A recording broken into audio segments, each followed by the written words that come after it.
Welcome to Sleep Stories of the Women of the Bible. This evening we will look into the day-to-day life of the many women of the Bible, their work, their families, and their steadfast belief in their God. You will leave these stories with the lessons these women learned and taught. Relax with us now as we travel to the Holy Land. We'll look over the shoulders of the women whose lives are often forgotten. Lydia of Thyatira, seller of purple. Close your eyes and let the day fall away from you. Let your shoulders settle. Let your hands grow heavy. Let your breath find its own quiet rhythm, soft and slow, like the sound of water moving over smooth stones.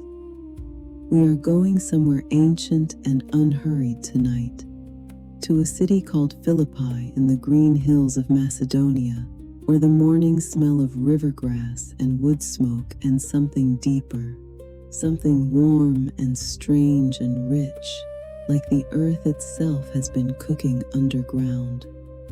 And in that city, in a house near a winding lane, a woman named Lydia is already awake. It is not yet dawn. The sky above the city is the color of deep water, a blue so dark it is nearly purple, and perhaps that is fitting because purple is the color Lydia knows best. Purple is her livelihood, her language, her life's long study. She rises from her sleeping mat without hurrying. The stone floor is cool beneath her feet, and she stands for a moment in the dark of her room, letting her eyes adjust, letting the silence hold her. Her household sleeps still. The sound of slow breathing moves through the rooms like a gentle tide. She does not disturb it. She wraps a linen cloth around her shoulders. It is old, worn soft as skin from years of washing, and she runs her fingers along its hem as she steps out into the courtyard. The fabric is plain and undyed. She has always preferred that for herself, a kind of private joke or perhaps a private piece. All day she handles cloth of extraordinary color. In the quietest hours, she prefers simplicity. In the corner of the courtyard, covered loosely with a piece of oiled leather, are her dye vats. She lifts the cover from the nearest one and breathes in. It is a smell unlike almost anything else in the world, deep and fermented and alive, with a sharpness underneath that catches at the back of the throat. To those who don't know it, it can seem overwhelming. To Lydia, it smells like purpose, like craft, like the city she grew up in, far across the sea. She came from Thyatira originally, which is a city in Lydia, the region whose name she carries, though whether she was born there or simply claimed by it, she has long since stopped trying to explain. In Thyatira, the dyeing guilds are older than anyone can remember. The knowledge of how to fix color into cloth, how to make it last, how to make it sing, is passed from hand to hand across generations. Lydia learned from a woman who learned from her own mother, who learned from hers. The knowledge moves backward into time like the roots of an old tree, tangled and deep and holding the ground together. She stirs the vat slowly with a long wooden paddle. The liquid is dark in the dim light, almost black, but she knows what it holds inside itself. A red that will wake into something richer when the morning comes, something with a weight and depth that the eye wants to keep returning to. Purple is not one color. that is the first thing she would tell anyone who asked. Purple is a conversation between the dye and the cloth, between the temperature of the water and the length of the soaking, between patience and heat. Purple can be nearly red. It can lean toward blue. It can carry the blue-black of twilight or the warm rose of late afternoon. Lydia reads these differences the way another person might read weather, by feel, by habit, by long accumulated knowing. By the time the first gray light begins to show above the roof line, she has checked each vat, made small adjustments, added fresh water to one, stirred mordant into another. The mordant is what helps the color hold, a mineral solution, faintly sour smelling, and she measures it with an experienced eye, her hands moving through long rehearsed gestures. The courtyard begins to lighten around her. A rooster somewhere across the lane announces the morning. A dog answers it half-heartedly, then falls back to sleep. Lydia wipes her hands on a cloth hanging from a hook on the wall and goes inside to build up the fire. The bread she makes in the mornings is flat and simple, pressed from dough she set to rest the night before, cooked on a flat stone set close to the coals. She watches it as it bakes, turning it once, listening for the sound that tells her it is ready. A soft, hollow pat when she taps it with her finger. She has eaten this bread nearly every morning of her adult life.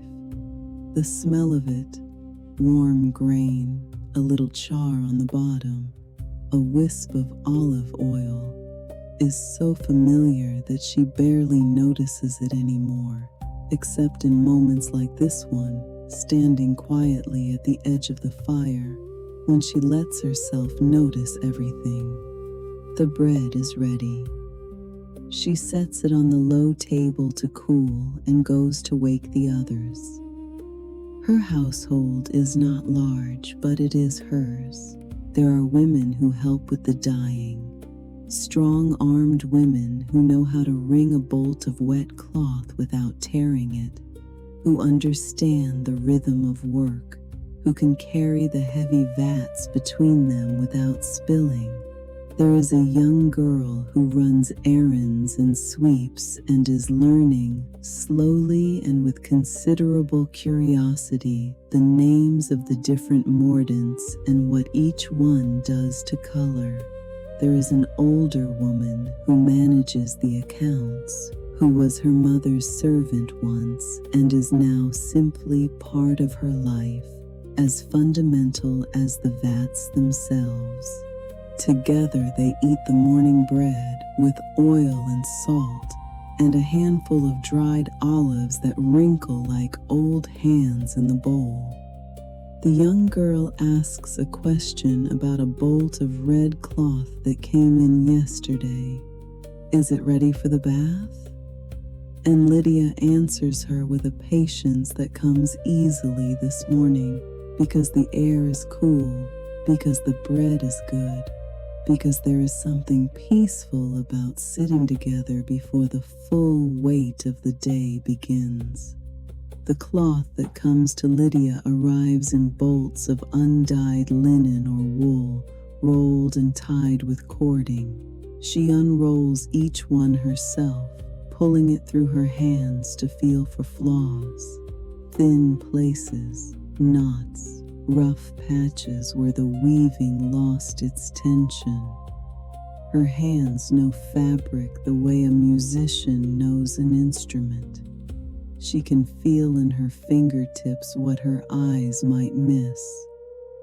A good bolt of cloth, pulled through practiced hands, makes a soft, continuous sound, a whisper almost, a long, slow exhale. She passes the cloth to her workers, who prepare it for the mordant bath. They lower it gently into the vat, working slowly to make sure no air is trapped in the folds. Air makes uneven color.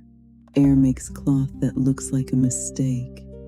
She watches, and when she sees a pocket of air bulging beneath the surface, she presses it down with the paddle, feeling the resistance of the wet fabric against her palm. This is patient work. This is work that cannot be hurried. She has built her business on that understanding. There are sellers in Philippi who will promise fast work, cheap color, dye that looks fine in the market stall and fades to nothing by midsummer. Lydia does not make that cloth. Her cloth holds its color through sun and rain and years of washing.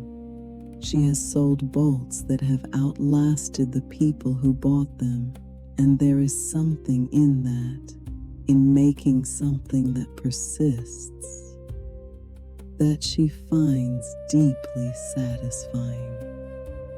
Purple cloth in the markets and harbors of the Roman world carries weight and history.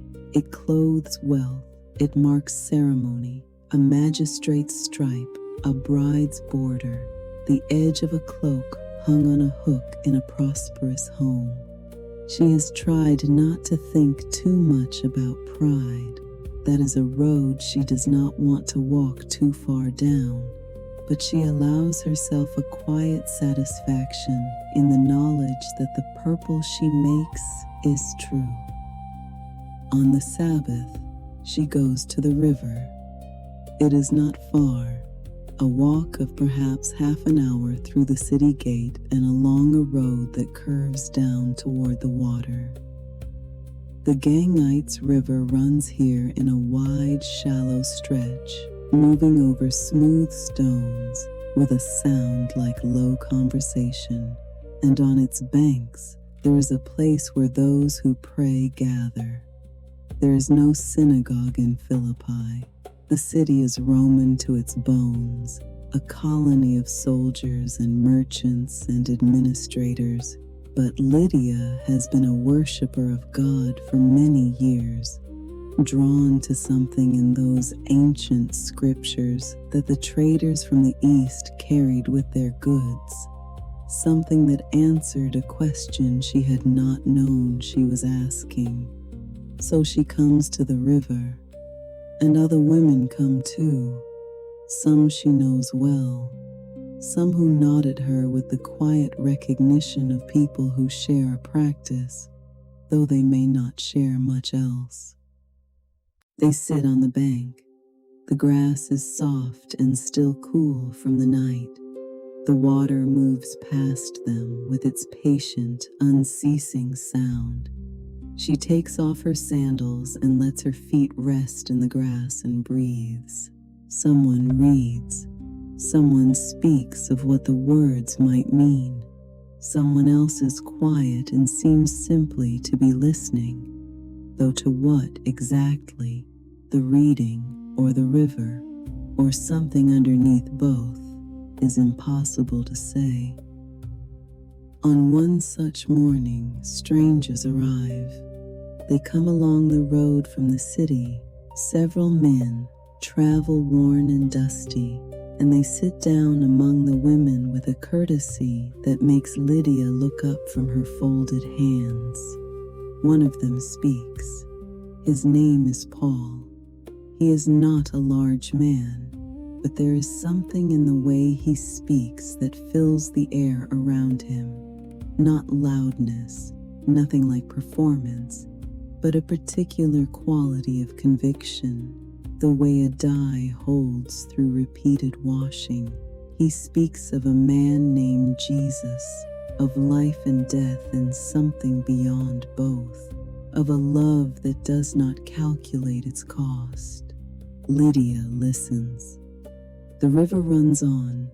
A heron lifts from the far bank and crosses low over the water, its reflection following below it like a shadow. The sun has cleared the hills now and lies warm across her shoulders, across the grass, across the surface of the water that moves and never stops moving. She listens, and something in her, something she has no name for yet, though she will look for one later, in the quiet of her courtyard in the evening light, opens like cloth unfolding from the bolt, slowly, slowly finding its full length. That evening, she carries the water jugs in from the well herself, not asking any of the others to do it. She lifts them by their handles, feels their weight settle in her arms, walks the familiar path back to the courtyard. She sets them down beside the vats. The sky above the city is turning gold at the edges. The dye vats hold their dark, rich liquid, waiting for tomorrow's work.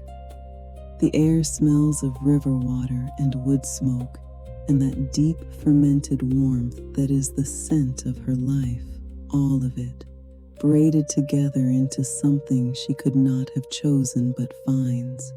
Tonight, she would not change. She sits on the low wall of the courtyard and rests her hands in her lap. They are dye-stained at the fingertips.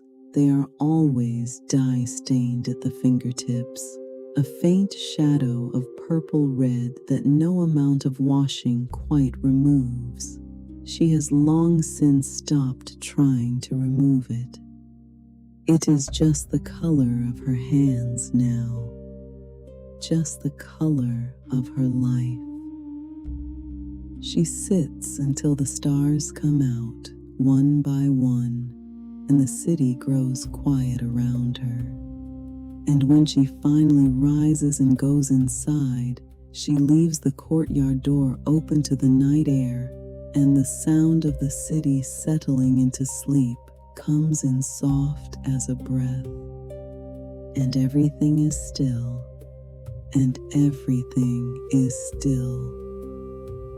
Rest now. Let the colors fade to a soft and quiet dark. The river runs on somewhere in the ancient hills, steady and patient and full of sound. Let your breath follow it, slow and even. You are safe. You are held. Sleep well.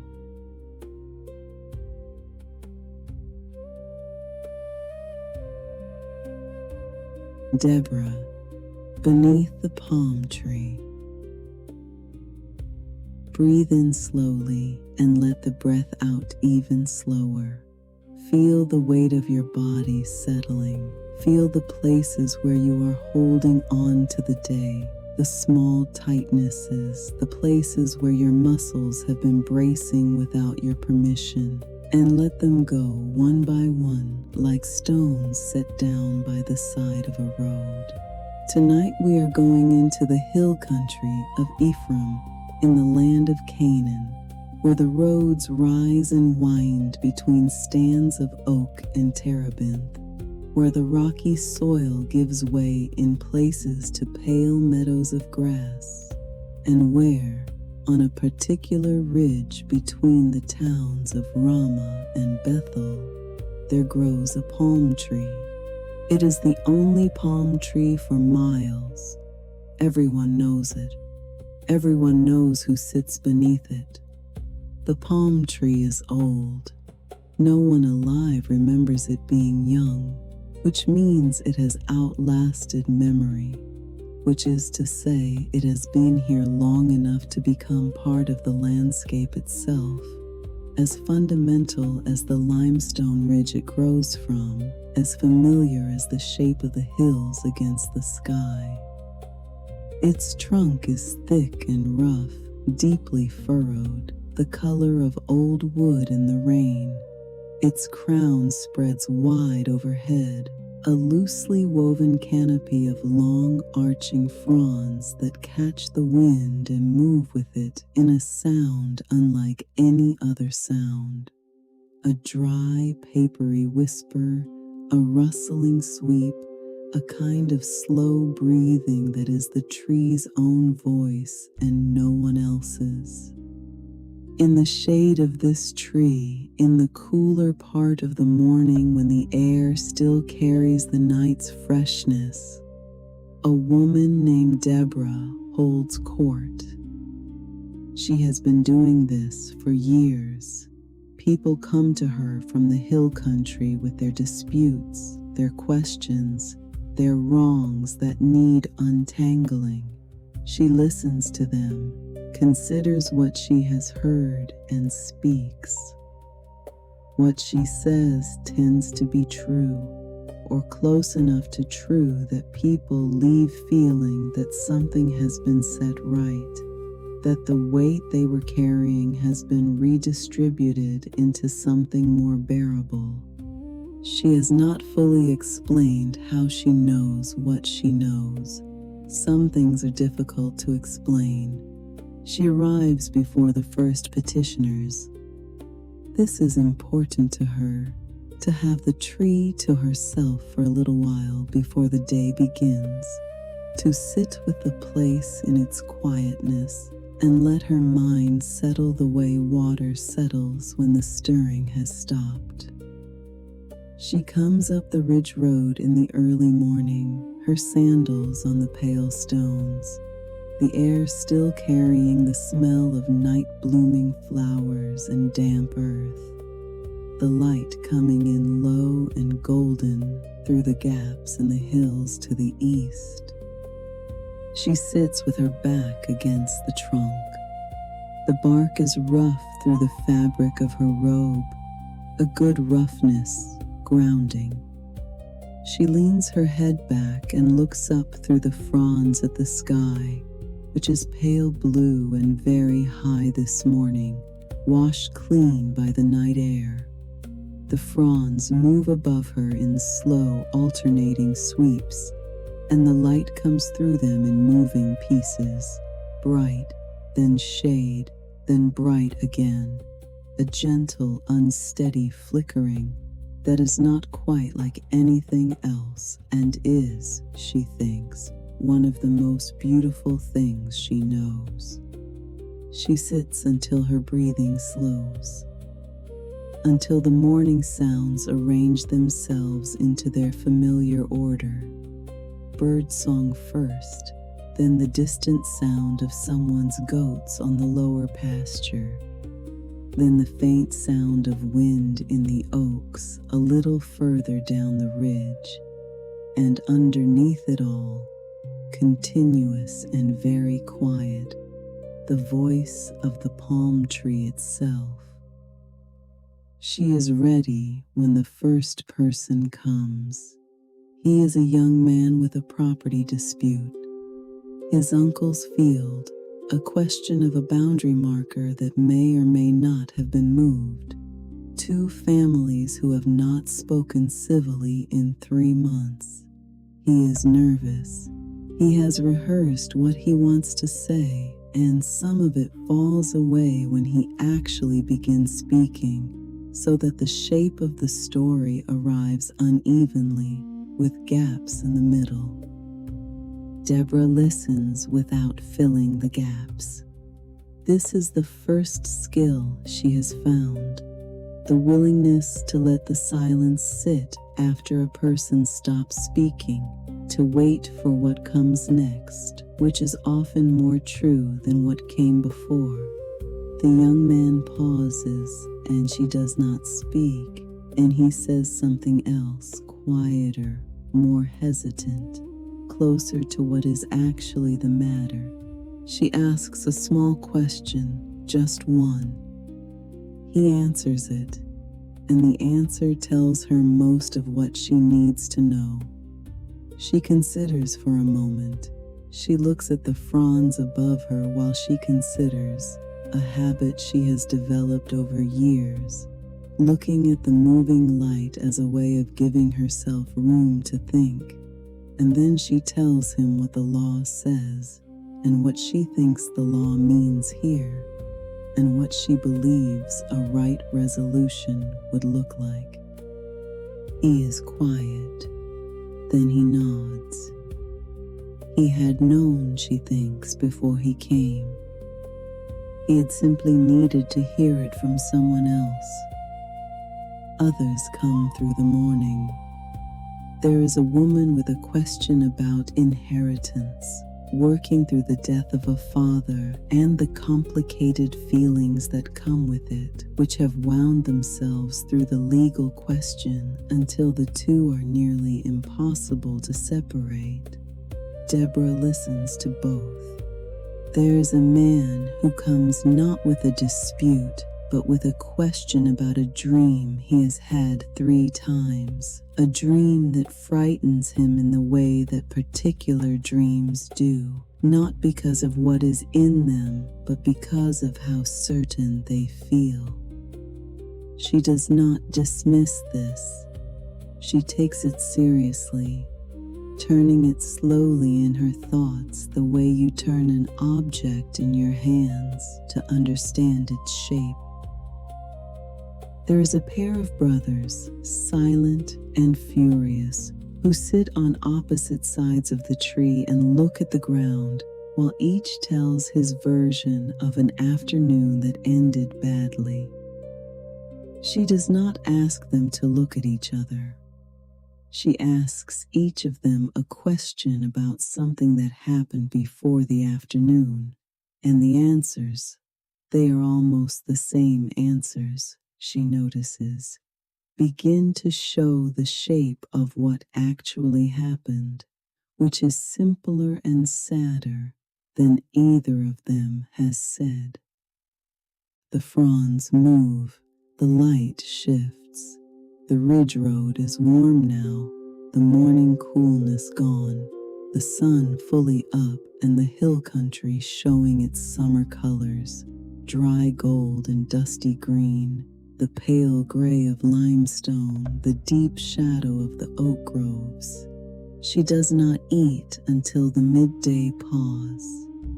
She brings her own food, bread wrapped in cloth, figs, a small clay flask of water sealed with a wooden stopper. She eats slowly, alone for a little while, looking down the ridge at the valleys below where the roads come from different directions, rising toward her. Sometimes she can see people on the roads while she eats. Small figures moving through the landscape, making their slow way upward. She finds this beautiful. She has never fully been able to say why. Perhaps it is the faith in it, the trust contained in the act of walking a long road with something you need resolved. People come to her from miles away sometimes. They leave home before dawn. They pack food for the journey. They arrive dusty and dry and full of whatever they have been turning over in their minds during the walking, which is often the most honest version of the thing. She takes a long drink of water and sets the flask in the shade beside her and tilts her face back toward the sky. The palm fronds sigh above her. Somewhere below, a child's voice carries up from the valley, high and formless, just the shape of sound without meaning. A hawk turns in a slow circle very far overhead, a dark point in all that blue. She closes her eyes for a moment. There is a man who comes to her in those days whose name is Barak. He is a military man from the north, from Kadesh in Naphtali, and he has traveled further than most. He carries himself carefully, the way soldiers do, though his face shows the strain of something he has been carrying for longer than the journey. She has spoken words to him before, words about a battle that needs fighting, a moment in the life of the nation that has arrived whether anyone is ready for it or not. She does not retell those words here. They have already been spoken. What she remembers, sitting beneath her tree on the afternoon he returns, is the quality of his presence, the way he stood, neither dismissing what she had said nor fully receiving it, holding it at arm's length, the way people hold things that are too heavy to put down and too difficult to carry. He tells her he will go, but only if she will go with him. She considers this for a moment. The fronds move overhead. The light comes through them in its familiar flickering pieces. Yes, she says, I will go. It is that simple. She has found that many necessary things are, when you have been sitting long enough with what you know. But that is another story for another day. Today, the afternoon petitioners have come and gone, and the ridge road has grown quiet, and the shadows of the oaks have lengthened across the pale stones, and Deborah sits again with the tree to herself, the way she sat with it in the morning. The air has cooled slightly. The light is lower now, coming from the west, and it turns the hills the color of warm stone, the color of bread crust, the color of an old clay jar brought up from a cellar. The sky above is beginning its long evening transformation, the blue deepening, pulling towards something richer. She is tired in the way she is always tired at the end of these days, a tiredness that is not unpleasant, that has weight and texture to it, that feels earned. Her back is stiff from sitting on the ground. Her hands rest in her lap, loose and still. She thinks about what she heard today, not to resolve it. The resolving was done in the moment, but in the way you think about the texture of a day when the day is ending, running your thoughts over it the way you run your hand over cloth to feel what is in it. So many people, she thinks, so many small weights. She does not leave until the first star appears. This is her habit, her private marker of the day's end, not the setting of the sun, but the appearance of the first star, that first small, steady point of light in the deepening sky. She looks for it every evening from this spot, and every evening it appears in a slightly different place, at a slightly different moment. And every evening she finds this quietly astonishing. There, in the east, low above the hills, a single point of light, pale gold, barely visible against the blue that is only now fully becoming dark. She gathers herself up slowly as an older body does, one movement at a time. She shakes out her robe. She picks up the cloth that held her food, now empty, now folded small. She picks up the clay flask. She puts her hand flat against the trunk of the palm tree for a moment before she turns to go. The bark is warm from the day's sun, holding the heat the way stone holds heat, slowly releasing it into the cooling air. She can feel it against her palm, that slow warmth, that rough texture, the particular solidity of a living thing that has been here long enough to become part of the ground itself. She turns and walks down the ridge road toward home. The tree stands behind her in the growing dark, its fronds still moving in the last breath of the evening wind, making their dry and gentle sound. She does not look back. She knows it is there, and the road is quiet, and the stars are coming out, and the hill country of Ephraim settles into the dark all around her, and her footsteps are steady and unhurried on the pale stones, and the night is soft, and the night is soft. Rest now. Let the palm fronds move above you in the dark. Let the warm bark hold you. Somewhere, a road runs pale between the hills, and the stars are coming out one by one. You are held. You are safe. Sleep well. Ruth of Moab, in the grain fields of Bethlehem. Let the day go now. Let it slip from your shoulders the way a shawl slips when you stop holding it in place. Let your jaw unclench. Let your hands open. Let the breath move in and move out, easy and without effort, like it has always known what to do without any help from you. Tonight, we are going to a field at the edge of a small town in the hill country of Judah, where the barley has gone heavy-headed and gold, and the harvest has just begun. The air here smells of warm cut grain and dust and the faint sweetness of something wild growing at the margins. Thistle flower, maybe, or the low yellow weed that pushes up wherever the soil has been turned. And in that field, moving slowly through the pale gold rows, is a woman named Ruth. She is not from here.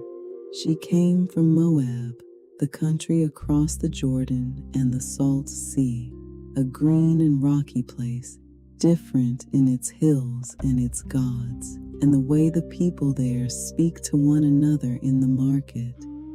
She came because she would not leave an old woman to make the journey alone. That is the beginning of her story, and it is enough of a beginning for now. She arrived in Bethlehem with Naomi, her mother-in-law, at the very start of the barley harvest. The timing was not planned. It was simply what it was. The hills yellowing, the farmers beginning to take their scythes to the standing grain, the town filling with the particular busy quiet of people who know that the season has arrived and there is work to do. Ruth looked at the fields and understood something. She had grown up watching harvests. She knew what gleaning was. The practice of following behind the reapers and gathering what they left, the fallen stalks, the missed handfuls at the edge of the row. She knew it was permitted. She knew it was what people did when they had nothing else. She went out early while the air was still cool. The field belongs to a man named Boaz. She did not know this when she chose it. She chose it because it was close, and because the foreman answered her question with courtesy when she asked if she might glean behind the workers. Yes, he told her, stay with the young women who are gathering. Follow where they go. So she follows. The women move ahead of the reapers, gathering the cut grain into armfuls and binding it with twisted stalks into sheaves. The reapers move behind them in a long, loose line, their scythes making a sound like breath, a soft, repeated shush through the standing grain. Ruth moves behind all of them, slower, bending to pick up what has been dropped or left, working her way along the row. This is not easy work. It requires a particular kind of patience. The patience of smallness, of taking what is offered, of not lifting the eyes too far ahead to count what still needs doing. Ruth has been practicing this kind of patience for some time now. She is good at it. The field is wide and the morning is long. The sun rises higher and the shadows shrink away from the stalks. The air thickens with warmth and the smell of cut barley becomes stronger, fuller, something nutty and dry underneath, something almost sweet on top. Chaff drifts in small clouds where the grain is being gathered, settling on arms and on the fabric across her shoulders, catching in the hair at her temples. She stops sometimes to press the gathered stalks together in her hands, feeling them align, running her thumb along the length of them before she adds them to the small bundle growing in the crook of her arm. The stalks are rough and faintly cool to the touch where they have been lying against the ground. Higher up, near the heavy heads, they are warm from the sun, and the heads themselves are dense with grain. She can feel the weight of them, the fullness, each tiny kernel packed tight inside its hull. She bends and straightens, bends and straightens. The rhythm of it becomes its own thing, not quite thought, not quite not thought. A dove calls somewhere in the distance and then is quiet. Mid-morning, she becomes aware that someone is watching. She straightens and turns, and there is a man standing at the edge of the field speaking with the foreman, an older man, or middle-aged perhaps, well-dressed for a harvest day, looking in her direction. He says something to the foreman. The foreman nods. The man walks toward her. His name, she will learn, is Boaz. This is his field. He knows who she is, Naomi's daughter-in-law, the woman from Moab, the one who stayed when she could have gone. Someone has told him this already. People in small towns tell each other things. He speaks to her with a directness that is also somehow gentle. Stay in my field, he tells her. Stay with my young women. I have told the men not to trouble you. When you are thirsty, drink from the water jars. She is surprised by this. She had not expected it. She asks him why he is being kind to her, a foreigner. He says he has heard what she did for Naomi. He says this as if it explains everything, as if it is more than enough. She thanks him in the simplest words she has. She does not have more than simple words in this language yet. But the simplest words are enough. At midday, the workers rest. They sit in the shade of a shelter built from poles and woven branches at the edge of the field, a temporary thing, the kind that appears at harvest and disappears after, leaving only the 4 shallow holes where the poles stood. The shade inside it is imperfect, moving slightly as the branches shift in the occasional warm breeze, but it is shade nonetheless. Boaz brings bread and wine vinegar for dipping. He gives Ruth roasted grain from his own hand, more than she asks for, more than she can finish. She eats what she can and tucks the rest away inside the fold of her garment, thinking of Naomi at home, thinking of the evening. The grain is warm and slightly bitter, with a chewiness that takes some work, and she eats it slowly, listening to the sound of the field resting around her. The workers talk quietly among themselves. Someone pours water. Someone laughs at something. a low laugh, not unkind. The branches above shift and settle. Somewhere not far off, in the uncut portion of the field, a quail moves through the stalks. She can hear it, that quick stuttering rustle and then silence. She lets her eyes close for just a moment. The warmth is soft on her arms. The smell of grain is everywhere, settled in her clothing, in her hair. It is the smell of the season, of this particular piece of land, of this particular afternoon, and she breathes it in without thinking about it, the way you breathe in everything that is simply present and close. When she rises and goes back to gleaning, she finds that Boaz has told his workers something she did not hear. As they move through the rows, they let stalks fall, not carelessly, but deliberately, quietly, leaving them in her path. No one says anything about it. The stalks are simply there, more than before, lying at intervals along the ground for her hands to find. She understands what this means. She does not comment on it. She simply bends and gathers. This too is a kind of conversation, a kindness that asks nothing in return. The afternoon is longer than the morning, or seems so.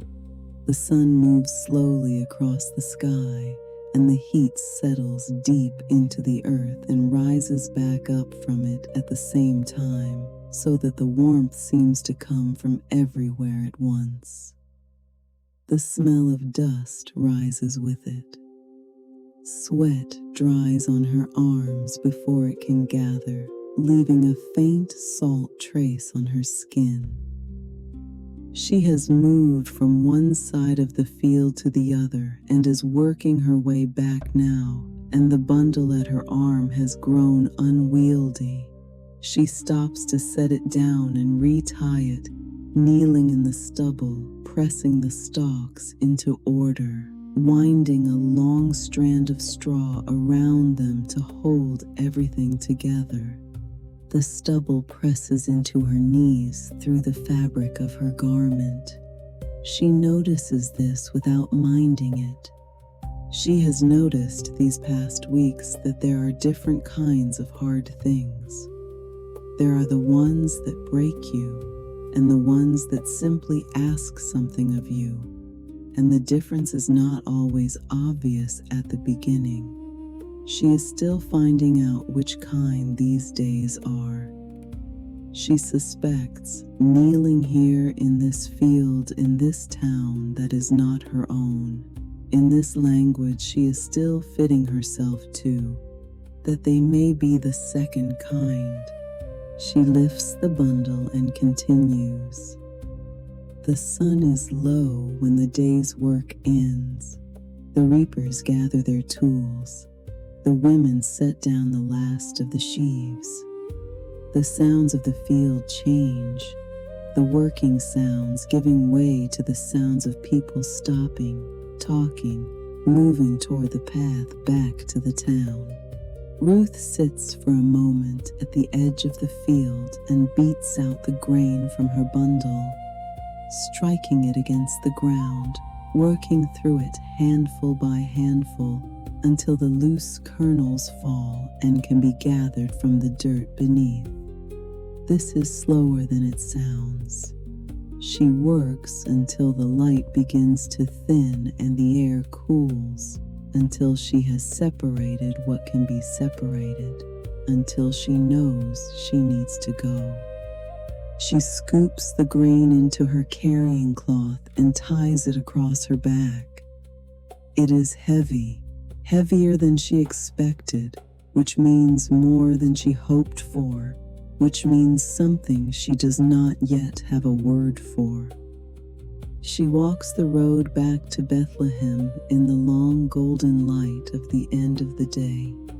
The road is dry and pale, rising slightly toward the town, and the shadows of the olive trees beside it fall long and cool across her path. She does not hurry. Naomi is waiting in the doorway. She is older now than she was, thinner, quieter in herself, still carrying what she has lost like a stone kept in a pocket. But her eyes are quick and warm, and when Ruth sets down the carrying cloth and unfolds it and shows her what is inside, an ephah of barley, a full ephah, more than anyone could reasonably have gathered in a single day. Something in Naomi's face opens just slightly, like a window when a latch is lifted. She asks Ruth where she has been. Ruth tells her the name, Boaz. Naomi is still for a moment. Then she says something under her breath, something that might be a prayer or might be surprise or might be both. And she looks at Ruth with an expression Ruth has not seen on her face in a long time. She takes Ruth's hands in her own. Her hands are dry and cool and very familiar by now, after all these weeks of traveling together, of sleeping on the same mat, of braiding their grief together into something that could be carried. The lamp is lit on the low table. Outside, the last of the light leaves the sky, and the stars appear, and the little town of Bethlehem settles into the evening around them. Ruth sits. Her back aches. Her knees ache. Her hands carry the marks of the day's work, the roughness of the stalks, the grain dust worked into the creases of her palms. She looks at them for a moment, these hands. Then she closes them gently and sets them in her lap. The lamp flickers. The room is warm. Naomi is speaking quietly, saying the name of Boaz again, explaining something, her voice soft in the small space. Ruth listens, and the words wash over her, gentle and slow, and she lets her eyes grow heavy, and the day, which was long and warm and full of the smell of grain, settles around her like a shawl, and everything is quiet, and everything is quiet. Rest now. Let the golden field fade behind your eyes. Somewhere, a road runs pale and long between the olive trees. Somewhere, the harvest smell is still warm in the air. You are held. You are safe. Sleep well.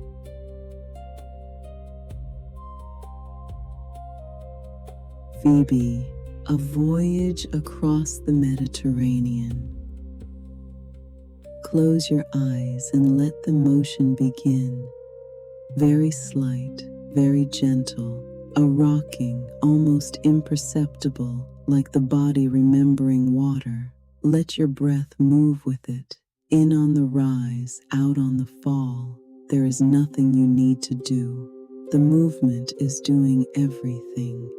You are being carried. Tonight, we are at sea. We are in the eastern Mediterranean, in the sailing season, on a merchant vessel that smells of cedar wood and rope and the brine of deep water. The stars overhead are very bright, brighter than they are on land, brighter than you might have thought possible. And the water is dark, and the sail is full, and the ship is moving steadily westward through the night. On the deck, wrapped in a traveling cloak against the salt wind, a woman named Phoebe is watching the stars. She is from Cenchreae, which is the eastern harbor of the city of Corinth. She grew up beside the sea, which means the sea has never frightened her. She knows its moods. She knows the difference between a sky that promises a good passage and one that is planning something different. She watched the sky for 3 days before she booked her place on this ship, and the sky said, "Go." It said, "The wind is favorable and the season is good." And she trusted this because she has been reading the sky above the Saronic Gulf her whole life. She carries with her, in a leather satchel that she has not let out of her sight since leaving Cenchreae, a letter. It was written by a man named Paul, and it is going to Rome, and she is carrying it because she knows how to get to Rome and because she was asked. She does not think of herself as a courier exactly. She thinks of herself as someone who was available and trusted and going in the right direction.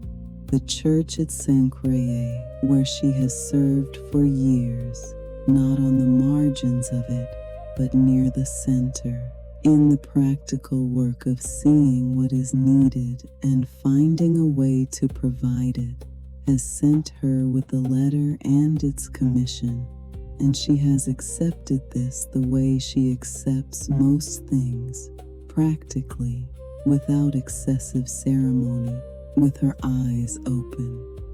The leather of the satchel is warm under her hand. The letter is inside it. She is aware of this at all times, the way you are aware of something that matters. The ship left Cenchreae at dawn 2 days ago. She remembers the morning clearly, the way the harbor looked in the first light, the smell of it, fish and pitch and the wet wood of the quay, the sound of the rigging being set, the particular controlled chaos of a ship preparing to leave port. She stood on the deck and watched the harbor of Cenchreae grow smaller behind her, and then smaller still, and then simply a mark on the coastline, and then a mark she could not find anymore, and then gone. This is the moment of departure that she has experienced before and that never loses its particular quality. The moment when the known place has become too small to see and the destination is still invisible ahead, and there is only the sea and the sky and the movement of the ship through the water. She is a woman who is comfortable in that in-between place. She has spent enough of her life there. The days at sea have a rhythm unlike any other rhythm she knows. They are governed by the wind and the light and the needs of the ship, which are different from the needs of a day on land. She wakes when the light changes, eats when the crew eats. Simple food, dried fish, and hard bread and fresh water from the barrels in the hold, and spends the hours between in the observation that a sea voyage demands and enables. She has been watching the water. The Mediterranean is not one color. She had not thought about this before, not in this way, but 2 days at sea have shown her that it is 100 colors, that it changes by the hour and the angle of the light and the depth beneath. In the morning it is silver gray, flat and reflective. By midday it is blue beyond describing, a blue that has no good equivalent on land, too deep and too alive for comparison. In the late afternoon, it goes green at the edges where the water is shallow over a shelf of rock, dark in the deep center. When the sun sets, it turns the colors of the sunset back at the sky. Orange, rose, a pale gold that fades quickly. And at night, which is where she is now, it is black, or nearly black. Black with a faint luminescence, a glow that seems to come from inside the water rather than from above it. Sometimes she sees this more clearly. Light that the water makes itself in small points and trails when the bow cuts through it or when a fish moves below. She has watched this for an hour tonight, leaning over the rail, watching the ship's passage written in light in the water below her. She reaches inside the traveling cloak and touches the satchel again. It is still there. Of course it is still there. She does this not because she doubts it is there, but because the act of checking is itself a form of attention, a way of saying, this is what I am carrying. This is where it is. This matters. The leather is salt damp from the sea air, but the letter inside is wrapped in oilskin and will arrive dry. She has read some of Paul's letters before. She knows the range of them, the ones that address specific problems in specific communities, the ones that build arguments across many pages with the patience of someone who is used to long letters, who trusts that the reader will stay with him. She knows he has been wanting to go to Rome for a long time. She knows that this letter is important in ways she can perhaps not fully measure. She is delivering something whose significance she holds in trust, without being able to hold all of it in her mind at once. This does not trouble her. She has found that it is possible to carry things faithfully whose full weight you cannot assess. The faithfulness and the full understanding are separate things. She sleeps on deck when the wind allows it. The sailors sleep in shifts and she sleeps when she can, rolled in her cloak on the planking near the stern. The sound of the water on the hull, a constant presence just below her. Not a lullaby exactly, but something with the rhythm of one.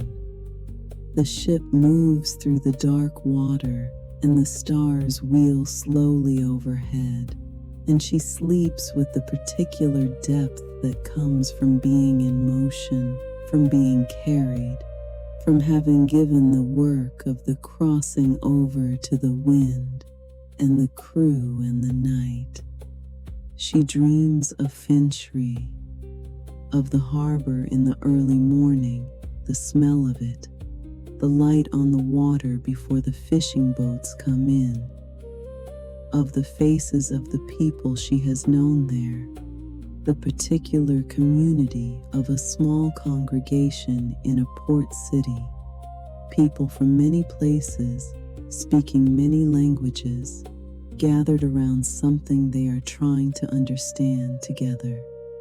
She wakes once, briefly, and lies on her back looking at the stars, the Pleiades, the band of the Milky Way arching overhead, the bright particular star that the sailors call by a name she has only just learned, and then sleeps again. The ship moves westward through the dark, finding its way by the stars, carrying her and her letter toward Rome. On the third morning, another ship appears on the horizon to the north. She watches it for a long time from the bow, shading her eyes against the morning glare. It is moving in the same direction, westward, and it is larger than their ship, with a red sail that catches the eye across the distance. She watches it until it has moved ahead of them and become a small point, and then nothing. The sea between here and Rome is full of ships. It has always been full of ships. This is one of the things the sea teaches, if you watch it, that you are never alone out here, that the water carries many lives, moving in many directions, carrying many things between many places. She finds this comforting rather than diminishing. She is one traveler on a sea of travelers, carrying one letter among many letters, and this does not make her work smaller. It makes it part of something larger than she is. On the 5th day, the coast of Italy appears. It is faint at first, a darkness at the horizon that does not move, that grows slowly more distinct as the ship moves toward it. The sailors are alert and busy now, moving with purpose, adjusting the sail. She stands at the bow and watches Italy come toward her, or herself go toward it. The smells arrive before the land is clearly visible. Green vegetation, earth, the warmth of a different coast. She breathes them in deeply. The harbor, when they enter it, is large and busy and full of ships from many parts of the world, and the noise of it rises up as they come in. Voices in many languages, the creak of ropes and pulleys, the knock of wood against stone. She stands on the deck with a satchel at her side and watches Rome's harbor come toward her, and she thinks, I am here, I arrived. The letter is dry and whole. She steps off the ship onto the stone quay and stands for a moment, letting the ground be solid under her feet. Then she puts her hand on the satchel, the familiar warm leather, and walks into the city. Rest now. Let the rocking of the ship carry you. Let the sound of the water on the hull move through you, steady and continuous and soft. Somewhere, the stars are very bright above a dark sea, and the sail is full, and everything that needs to be carried is being carried. You are held, you are safe. Sleep well.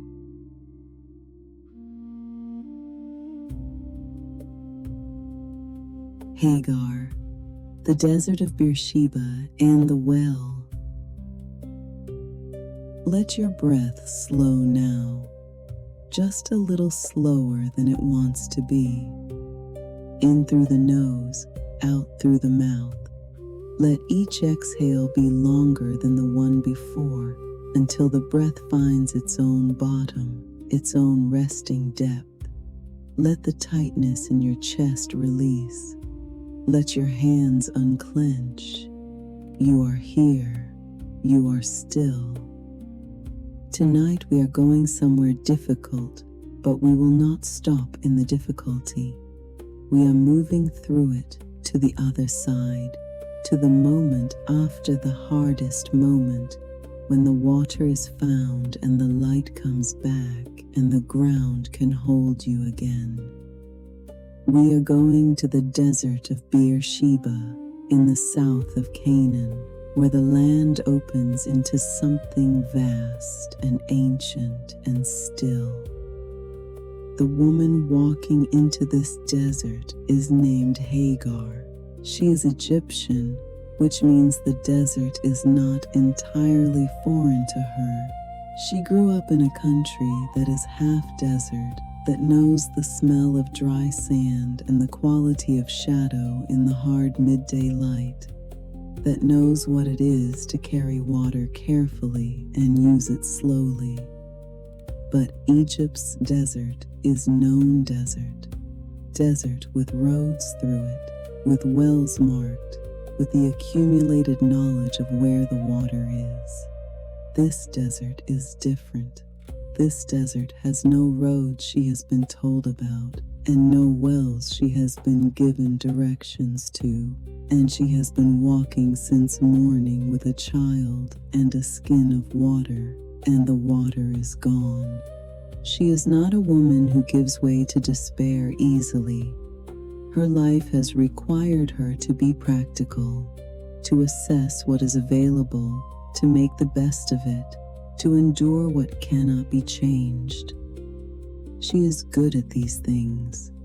She has been practicing them for years. But the water is gone, and the child is struggling, and the sun overhead is the full sun of the desert south of Beersheba, which is a sun that does not negotiate. The desert here is not the desert of stories. It is not romantic. It is not golden. It is pale and chalky and complicated, full of low, thorny scrub and dry watercourses and rocks that have been sitting in the heat for so long they have lost any color they once had and become simply gray. The ground underfoot is hard-packed in places and loose sand in others, and the distinction matters. Hard ground is easier to walk on, loose sand is harder, pulls at the feet, makes every step cost a little more. She can feel the heat coming up from the ground as well as down from the sky. It surrounds her. It is inside her breath. She places the boy in the shade of a low shrub. It is not much shade, but it is shade, and she moves away from him. Just a little. Enough. She cannot watch. She sits with her back against a rock and bends forward over her knees, and she is honest about what she is feeling, which is the particular despair that comes not from having done something wrong, but from having reached the end of what endurance can hold. She has been strong for a long time. She is still strong. And the strength and the despair are both there at the same time. And she does not try to resolve this because it is simply what is true. She makes a sound that is not quite a word. What comes next is hard to explain in ordinary language. She hears something or understands something that she has no preparation for. It comes from somewhere above the sound of the wind in the thorn scrub, above the sound of the boy's difficult breathing, above the sound of her own heartbeat, which she can feel in her temples. A voice, or the quality of a voice, saying her name, asking what is wrong. She is known. In the middle of the desert of Beersheba, at the end of what she can bear, she is known. She is told, do not be afraid. She is told, I have heard the boy. She is told to go to him, to lift him up. She is told, I will make of him a great nation. She sits for a moment with this. She has been told things before, things about her son, about what he will become, and those words have been with her since. They are still with her. She holds them now alongside these new words, and they do not contradict each other. They are the same words, spoken into the same need. You are not invisible. The child is not invisible. This has not been abandoned. Then she sees the well. It is there, a well in the desert of Beersheba, and she did not see it before, did not see it because she was not looking, because she had moved away and bent over her knees and stopped seeing anything. But it is there. The stone of it is pale as the ground around it, which may be why she missed it. The rope is old and stiff. The water, when she draws it up, is dark and very cold. She fills the skin. She goes to the boy. She holds the skin for him and watches him drink, feeling in her own throat the relief she cannot yet allow herself to feel in her own body. He drinks slowly, which is right, She would have told him to drink slowly, has told him many times in his life to drink slowly, and here he is drinking slowly without being told, which is a thing she notices and keeps. When he is done, she drinks herself. The water is cold and slightly mineral, and the most ordinary water she has ever tasted in her life. It is just water. Well water from the desert of Beersheba. It tastes like what it is and nothing more, and it is enough, and more than enough. And she is aware of this in the way that people are only aware of water when they have been truly without it. They rest beside the well through the hottest part of the afternoon. She sits with her back against the stone of the well, and the child sleeps in the strip of shade beside her, and she lets her own eyes close. The heat is still full on the desert, but the stone of the well at her back holds a deeper coolness beneath the sun warmth at its surface, and she leans into this. She thinks about the name she gave long ago in another desert to the God she encountered there. El Roy, she had called him, the God who sees. She'd given God this name, which is not a thing that people usually do, and the name has been with her since.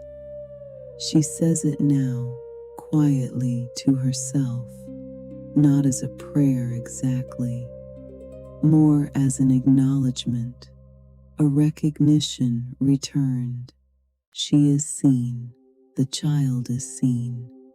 The desert holds them in its hard and ancient silence, and the well stands at their back, and the water is cold inside the skin, and the worst of the day is passing. When the shade has lengthened and the air has cooled a degree, she stands. She shoulders the water skin, which is heavy now, the best weight in the world, the weight of water in the desert, the weight of what is necessary having been found. The boy stands beside her, steadier. He does not say anything. He looks out at the desert and then at her, and she looks back at him, and there is an understanding between them that does not need words. They begin to walk. The direction is east, toward the dry grasslands, where she has heard there are people, where a life can be made at the edges of the desert. She does not know what that life will look like. She cannot see far enough ahead to know.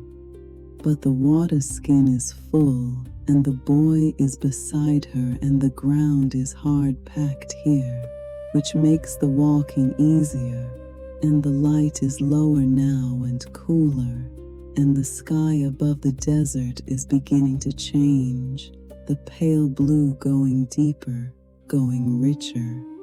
She walks. She does not look back at the well. She knows it is there. She will know where it is now, will carry the knowledge of it the way she carries the water, useful, available, drawn on when needed. The desert opens out ahead of them, wide and ancient and still. She walks into it without fear. Rest now. Let the desert cool around you. Let the stone of the well hold you at your back. Let the water be heavy and cold at your side.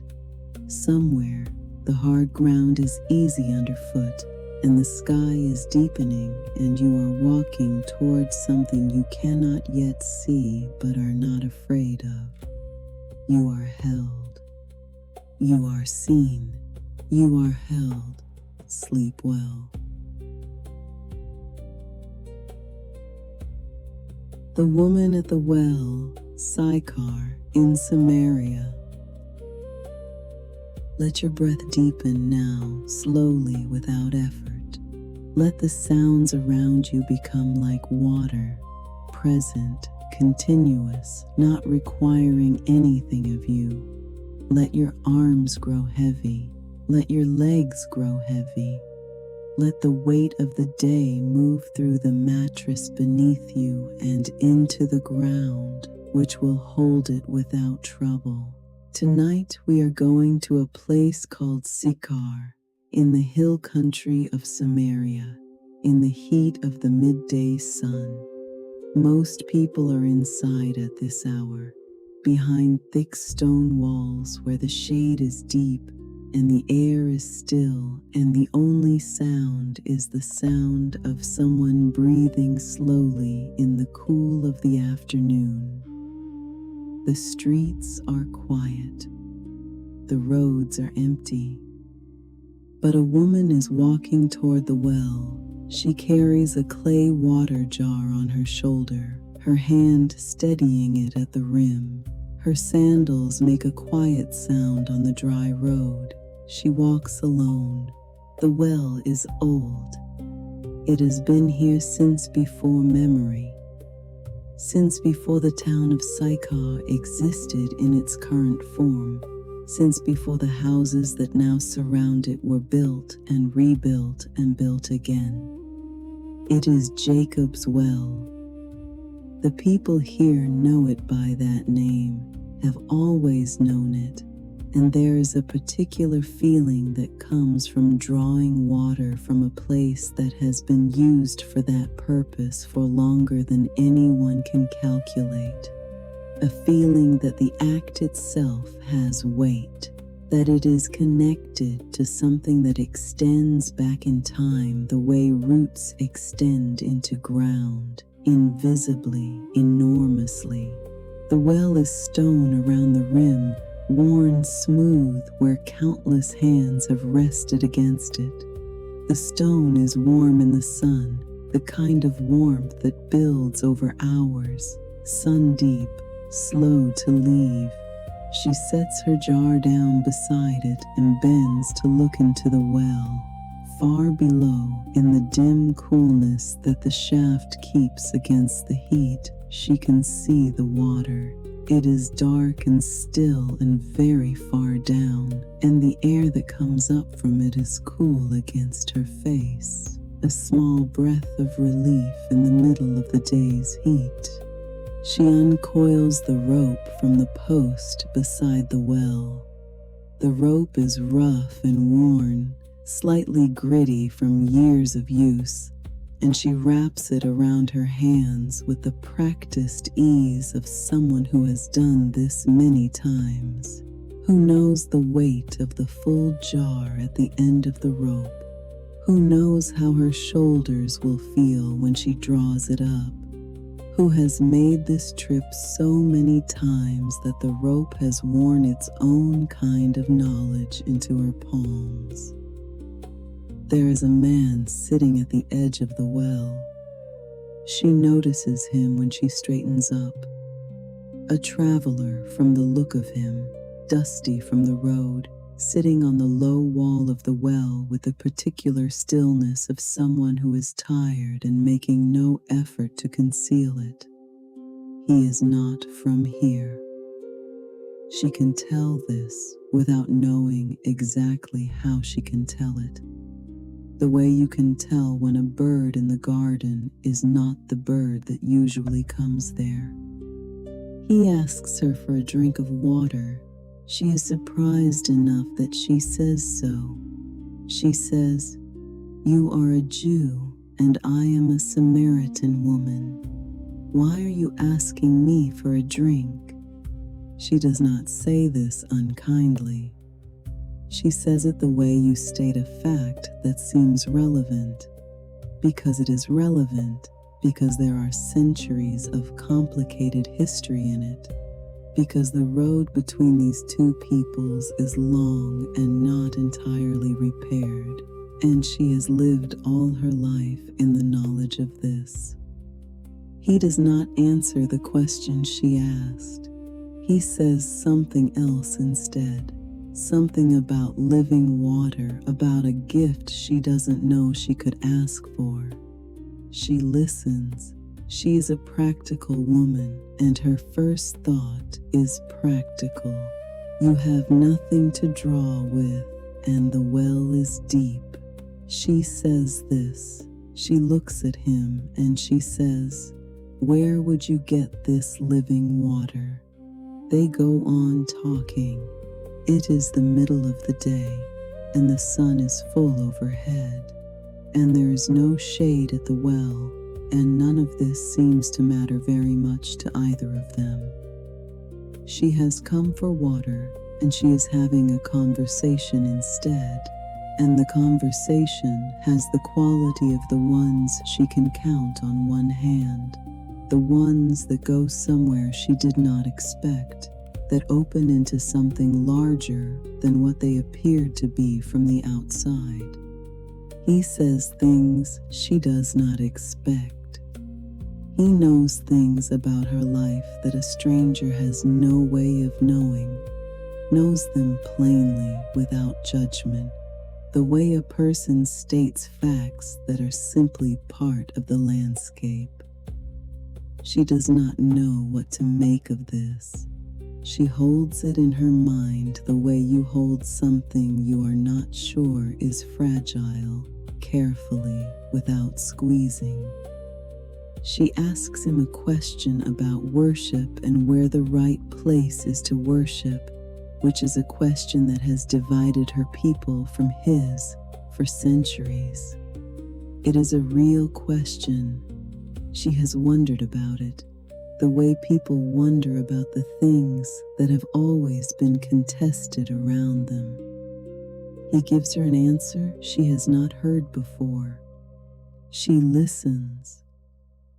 The sun is high, and the stone of the well is hot under her hand, and the cool air from the shaft below her comes up in faint, intermittent drafts, and she is listening more carefully than she has listened to anything in a long time. She forgets the water jar. She sets it down beside the well when she goes, simply sets it there, leaves it, the clay jar she carried through the heat of the midday to fill the purpose of the entire journey, left behind on the warm ground beside the old stones. She goes into the town to tell people. She tells them to come and see, come and hear. She tells them with the particular urgency of someone who has just encountered something they are certain is real, and the certainty is in her face and her voice and the speed of her walking and the way she speaks, plainly without dressing it up. Come and see a man who told me everything I ever did. People come out of their houses into the midday heat, which is unusual. They come because she has asked them to, which is also something to notice. Later, when the afternoon has deepened and the strangers have been invited to stay, she comes back to the well. She comes back for the jar. It is still there, sitting where she left it in the shade that has moved around to meet it while she was away. She picks it up, checks that it is whole, brushes a small lizard off the rim where it has been warming itself. She lowers the rope into the well again, feeling the rope's familiar roughness, hearing the soft sound of the jar hitting the water far below, the gentle glug as it fills. The water rises heavy at the end of the rope. She draws it up slowly, hand over hand, feeling the weight increase as the jar clears the surface, the rope darker where it has been wet. She steadies the jar over the rim of the well and unhooks it and sets it on the ground and looks into it. The water is cold and very clear. She can see the stones of the well bottom reflected in it, wavering. She can see a piece of sky. She can see faintly and unevenly her own face looking back at her from the surface. She picks up the jar and settles it onto her shoulder, her hand at the rim, and walks home through the afternoon streets, which are beginning to wake again as the worst of the heat passes. The jar is cold against her neck. The water inside shifts with her steps, a gentle sound. She walks slowly. There is no hurry. There is no hurry at all. The evening comes over Sychar gradually, the light moving from white to amber, the shadows of the walls stretching long across the streets. She sits in the doorway of her house and watches it happen. The jar of water is inside, in the corner where it always stands. The rope is coiled back on the post at the well. Everything is in its place. She holds in her mind what the afternoon gave her, holds it quietly without pressing on it, the way you hold water in cupped hands, keeping it still so it doesn't spill. The stars come out, first one, then three, then too many to count, laid across the dark sky like spilled grain. And the town is quiet, and the well is quiet, and the water in the jar in the corner of her house is still and cold and deep, and she lets her eyes close, and she rests. Rest now. Let the coolness of the well rise up around you. Let the stone be warm under your hands. Somewhere, a rope is coiled on a post, and the water is still and very deep, and the stars are coming out above a quiet town. You are held. You are safe. Sleep well.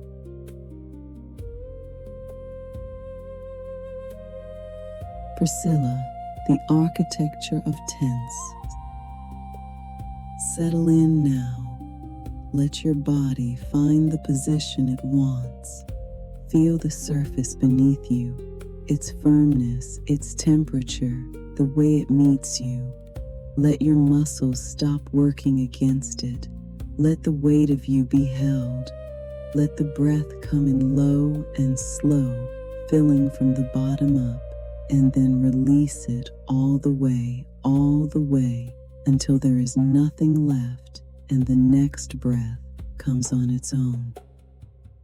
Tonight we are going to the city of Corinth in the province of Achaia, where the harbor smells of fish and pitch and salt, and the streets are loud with the business of a trading city that never quite falls fully quiet. But we are not going into the noise.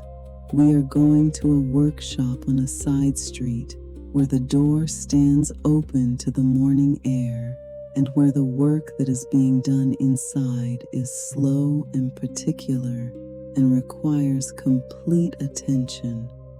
A woman named Priscilla is already at her bench.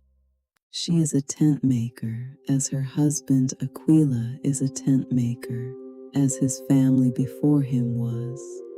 But to call it tent making undersells it, the way calling a carpenter undersells the thing they actually do.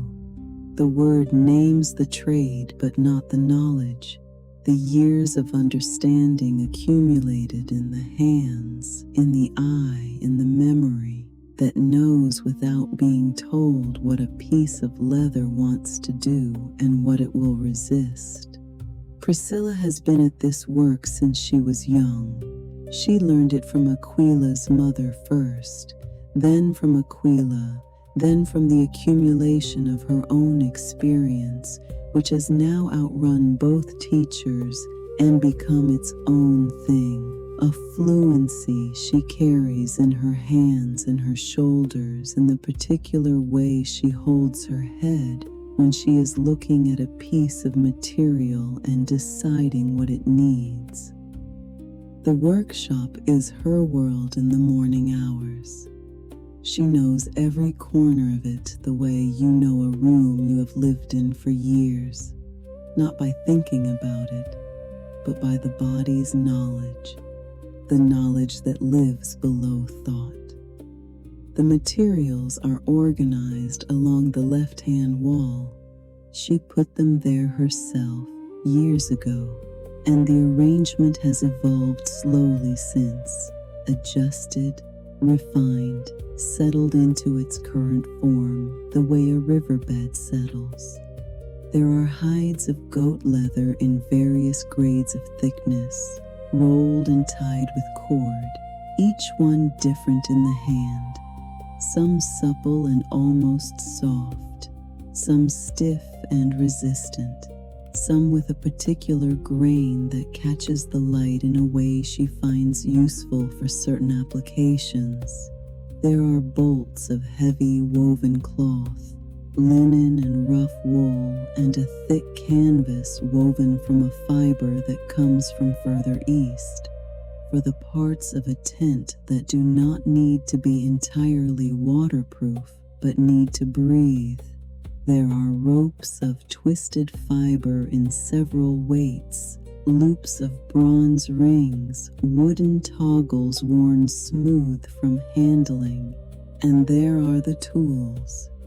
She keeps them on a low shelf within reach of the bench, needles of bone and of bronze, some thick enough to push through doubled leather, some fine enough for the finishing work at the seams, and all which she reaches for many times a day without thinking, its handle worn to the exact shape of her grip, shears with long blades that she sharpens herself on a flat stone kept in a shallow dish of water at the corner of the bench, beeswax in a small clay pot for drawing the thread through before it goes into the needle.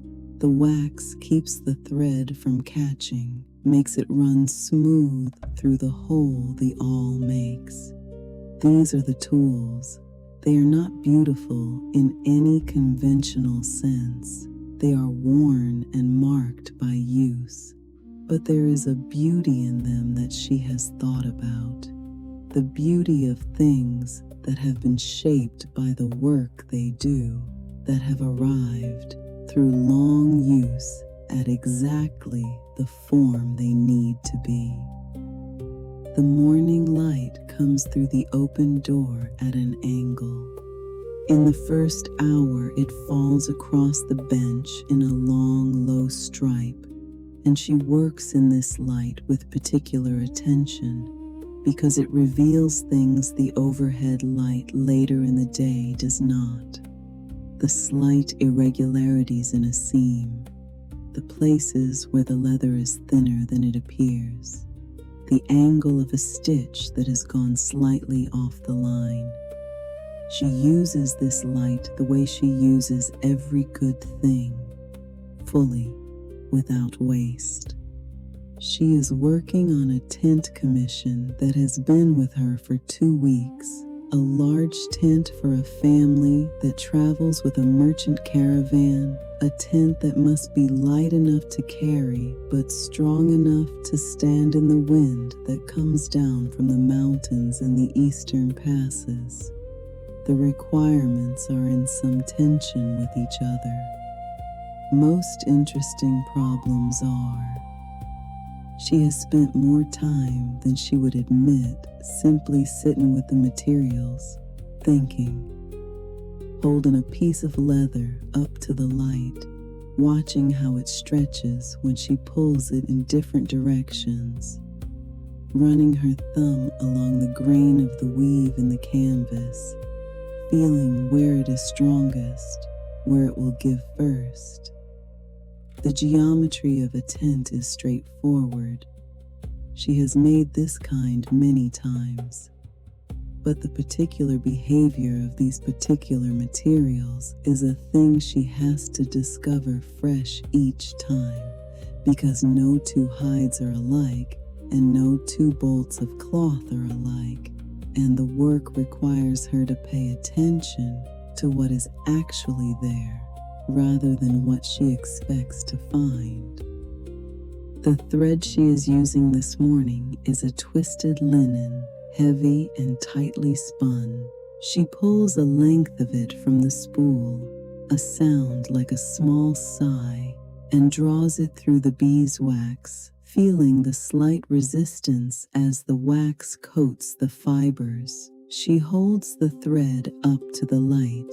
It is smooth now, the fibers lying close together, the wax giving it a faint shine.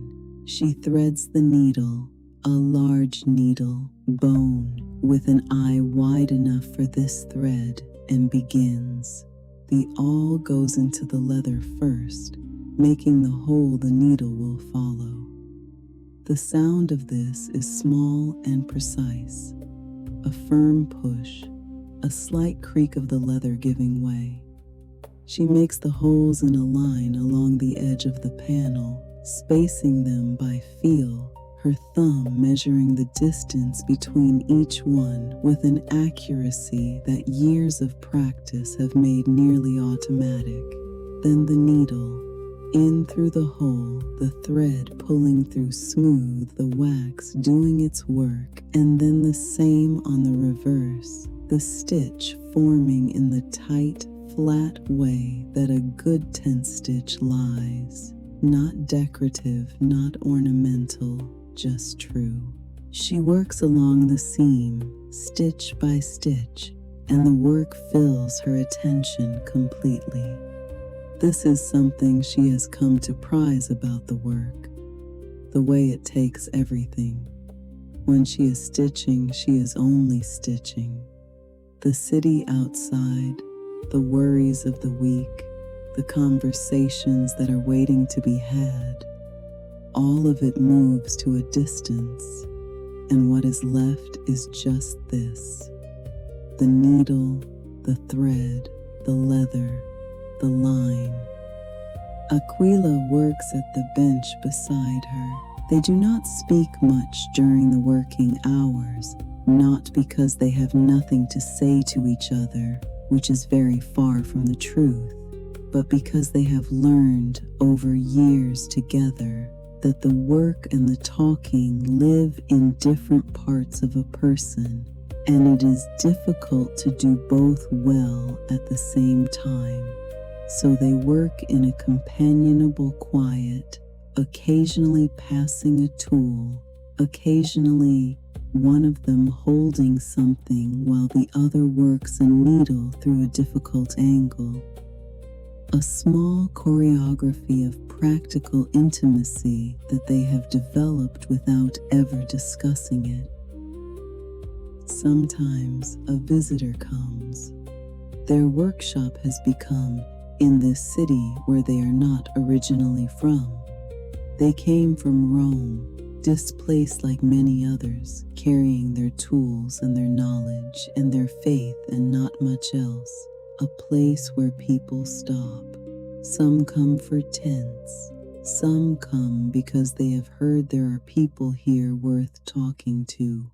She does not stop working when visitors come unless the conversation specifically requires it. She has found that her hands working and her mind attending to a conversation are not in conflict. If anything, the rhythm of the stitching helps her listen better, gives her something to do with the part of her attention that would otherwise fidget, so that the deeper part can go still and hear. One visitor who comes stays longer than most. His name is Paul. He is a tent maker himself, or was. He speaks of the work with the particular respect of someone who has done it and knows what it costs. He stays for weeks, then months, working alongside them, talking in the evenings when the tools are put away and the workshop is swept and the lamp is lit and the city outside goes about its loud, indifferent business. What they talk about in those evenings, she has carried with her since, through every city they have been to afterward, through every workshop set up in every rented room in Ephesus, in Rome again, wherever the road has taken them, The conversations have become part of how she understands the work, not separate from it, not above it, but woven into it, the way thread is woven into cloth until you cannot say where one ends and the other begins. By late afternoon, the light in the workshop has shifted. It comes now from directly overhead, through the small high window, falling straight down onto the bench with no angle, no revealing stripe. She works by touch more than sight now, her hands finding their way along the seam by memory. The workshop is warm, the smell of it, leather and beeswax, and the faint sweetness of the linen thread, and underneath everything the smell of the stone walls and the heat, is the smell of the whole of this part of her life, and she loves it with a love she has never tried to put into words. She finishes the seam and holds the panel up, examining the line of stitches. They are even, they are true. They will hold in the wind of mountain passes, in the rain of the coastal regions, in the heat of the eastern plains. They will hold because she made them to hold, because she was paying attention when she made them, because she understands what she is doing and why. She sets the panel down, smooths it once with her palm, and begins to pack away the tools for the evening.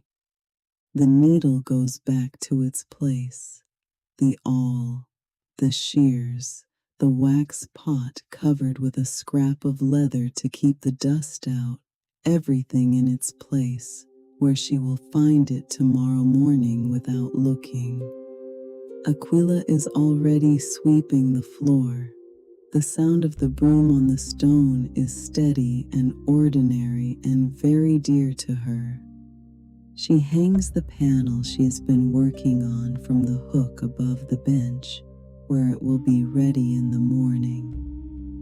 The door is still open. The evening air moves through the workshop, cooler now, carrying the harbor smell of Corinth, and under it, very faintly, the smell of the sea. She stands in the doorway for a moment before closing it, her hands at her sides, feeling the air on her face. And the city moves past outside, and the lamplight comes up slowly in the rooms of the houses, and the day settles into itself, and the tents wait on their hooks in the cool of the workshop, patient and strong and made to last. Rest now. Let the smell of beeswax and linen carry you down. Let the rhythm of the stitch slow and slow until it stops. Somewhere, a workshop is dark and still, and all the tools are in their places. You are held. You are safe. Sleep well. Mary of Bethany, her garden at the edge of the village. Let everything go quiet now. Let the sounds of the day move away from you like water draining slowly from a bowl. The voices, the brightness, the edges of things, let them go. Let your breath find its own depth, easy and unhurried, moving in and moving out without any help from you. Tonight we are going to a small village called Bethany, on the eastern slope of the Mount of Olives, in the province of Judea. It is a modest place, a few dozen households, stone walls, flat rooftops where the family sleeps in summer. The road from Jerusalem comes over the ridge and drops down into the village, and from the village you can see, on a clear day, the pale shimmer of the salt sea far below in the valley. On the eastern side of the village, where the last of the houses gives way to terraced ground, there is a garden, and in that garden, in the long light of the morning, a woman named Mary is already at work. The garden belongs to the household she shares with her sister Martha and her brother Lazarus. It is not a large garden, but it is well tended. You can tell this in a moment. The way a garden either speaks of attention or the absence of it. The way a room does, the way a face does. This garden has been cared for over many years, layer by layer, season by season, until the soil is deep and dark and gives slightly underfoot in a way that ordinary Judean ground, which is mostly stone and dust, does not. Mary comes here in the morning before the household is fully awake. She comes to do small things, to check what has opened overnight, to move a stone that has shifted out of place, to cut back a stem that has gone too far in one direction. She does these things slowly and without urgency because the garden does not respond to urgency. The garden responds to presence, and she has learned to give it that. The olive trees at the edges of the terrace are the oldest things here. They were old when her grandparents were young. Their trunks have gone silver and deeply twisted with time.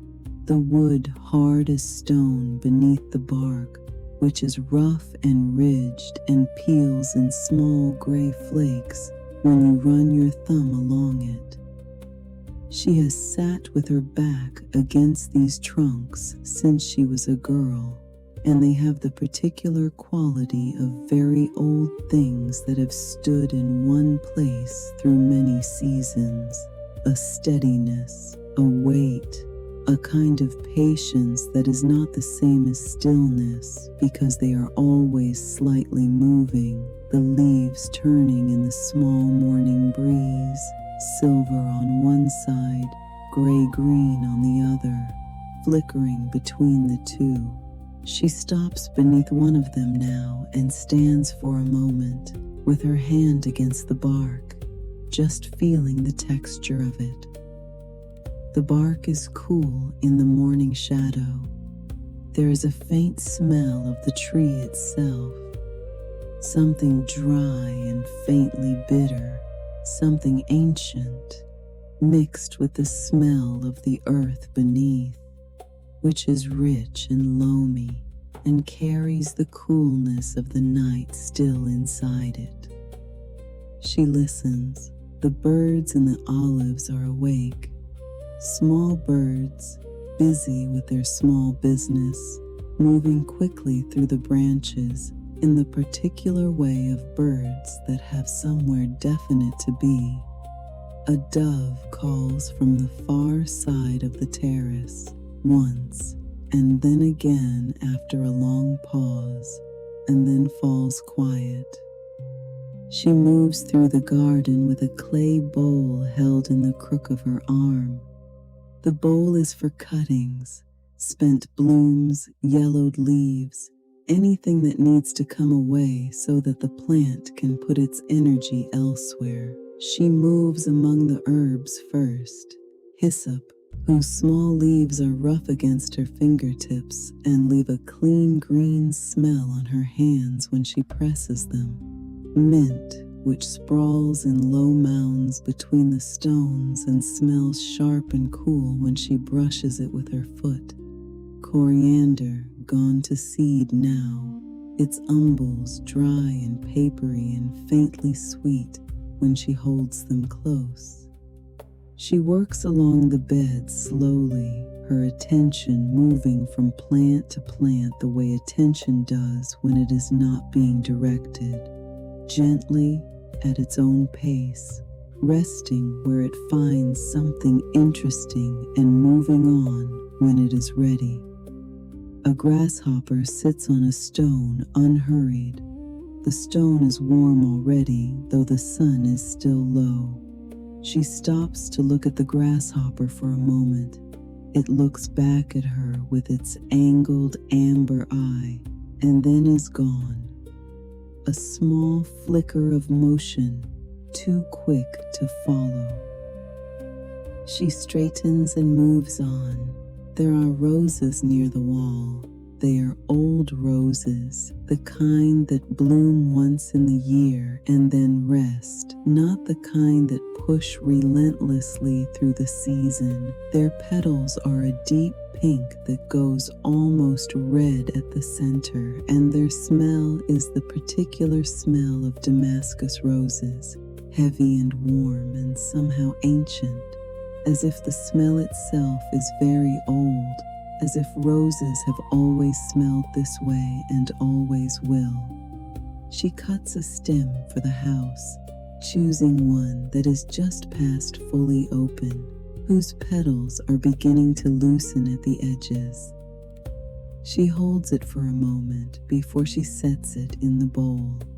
The stem is thorny and she is careful, holding it by the smooth length below the leaves. The petals are cool and slightly damp from the morning.